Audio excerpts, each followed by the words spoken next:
రేపు నాగుల చవితి కదండి. నాగుల చవితికి చేసుకునే ప్రసాదాలు అయితే చూపిస్తున్నాను. ఫస్ట్ పచ్చి చలిమిడి ఎలా చేయాలో చూపిస్తున్నాను. ఫస్ట్ ఒక ప్లేట్ తీసుకొని అందులోకి 1 కప్పు బియ్యం పిండి వేసుకొని కొంచెం బెల్లం వేసుకొని 2 టేబుల్ స్పూన్ల వరకు అయితే ఆవు నెయ్యి వేసుకోవాలి. అలాగే ఆవు పాలతో అయితే దీన్ని ఒక చపాతీ ముద్దలాగా ఎలా కలుపుకుంటామో అలాగైతే కలుపుకోవాలి. ఈ చలిమిడి రెసిపీ బియ్యం నానబెట్టుకొని పొడి చేసుకొని కూడా కలుపుకుంటారు. అందరికి బియ్యం పిండి అందుబాటులో ఉంటది కాబట్టి నేను బియ్యం పిండితో అయితే చూపిస్తున్నాను.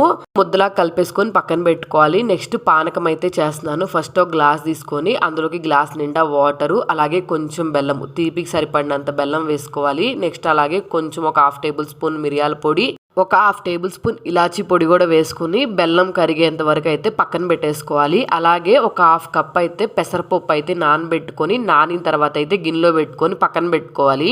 మీ దగ్గర పెసరపప్పు అందుబాటులో లేకపోతే పచ్చనిపప్పు అయినా పెట్టుకోవచ్చు. చూసారు కదా పానకము, వడపప్పు పెట్టేటప్పుడు అయితే కొంచెం బెల్లం ముక్క పెట్టుకోవాలి. అలాగే మనం చేసుకున్న పచ్చి చలిమిడి, అలాగే ఒక 1 గ్లాస్ అయితే ఆవు పాలు, ఖచ్చితంగా ఆవు పాలే యూజ్ చేయాలండి.